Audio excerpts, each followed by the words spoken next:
सभी के साथ न्यायपूर्ण विकास करने वाली हो, ऐसी सरकार सबका सपना है। बसपा से श्याम सिंह यादव दोबारा मैदान में आए हैं, क्या रहेगा?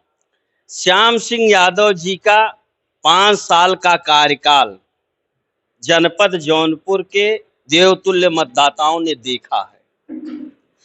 ऐसे माननीय सांसद हैं वो कि उन्हें दूरबीन से देखा जाए तब भी नहीं दिखाई दिए क्षेत्र में। 5 वर्षों तक किसी भी कार्यक्रम में उनके कार्यकर्ता, उनके समर्थक तरस गए और जनमानस की 14-15 लाख मतदाताओं की बात ही छोड़िए। यहाँ कोई इफ बट नहीं है, कोई किंतु परंतु नहीं है। हमारे बदलापुर, हमारे शाहगंज में, शाहगंज 20 वर्षों से यह शाहगंज माननीय लग रहा था इस शाहगंज के अंदर कि माननीय हाई कोर्ट का अघोषित स्टे है, लेकिन आज की स्थिति ये है कि सारे बड़े बड़े बुनियादी सुविधाओं के कार्य हो रहे हैं। जनता प्रसन्न है।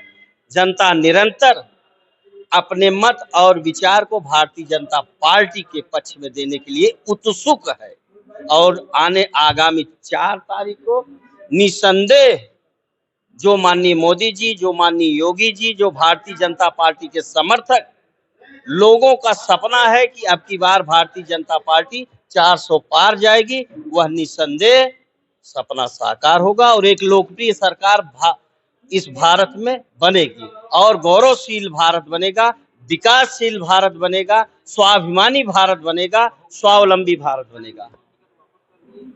धनंजय सिंह ने हम परिवर्तित कर ले जाएंगे तो हमको नहीं संभव लगता कि ऐसा कहीं हो पाता है। जो मतदाता मन बना चुके थे धनंजय सिंह को वोट देने के लिए, वो अब कहाँ जाएंगे?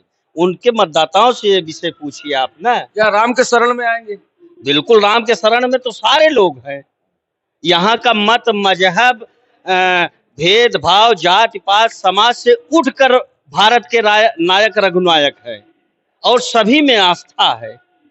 क्या बीजेपी 400 सीट पार कर पाएगी? बिल्कुल 400 प्लस, निसंदेह 400 प्लस है। और 400 प्लस का इन्होंने जो आंकड़ा रखा है, जो लक्ष्य रखा है, जो विचार रखा है, वो अपने विभिन्न कल्याणकारी योजनाओं के नाते रखा है, समाज के विभिन्न वर्गों का समर्थन के नाते रखा है। सपा बसपा दूरबीन से देखने के बाद आप टावर पर चढ़ जाइए और टावर से चढ़कर दूरबीन से देखने के बाद इनकी सीटें निकलने वाली नहीं है। जनता जान चुकी है कि ये जीतने के बाद केवल वहां जाकर सरकार में ब्लैकमेलिंग करते हैं, विकास प्रभावित करते हैं।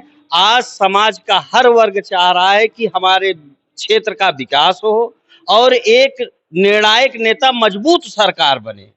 वह सरकार जो आंतरिक सुरक्षा पर गंभीर हो, वह सरकार जो गरीब, धनी, मजदूर, किसान, छात्र, व्यापारी, महिलाओं की तरक्की करने वाली हो, वह सरकार जो सबके, समाज के सभी वर्गों के स्वतंत्रता, समाज, धन, संपत्ति, धर्म और संस्कृति की रक्षा करने वाली हो,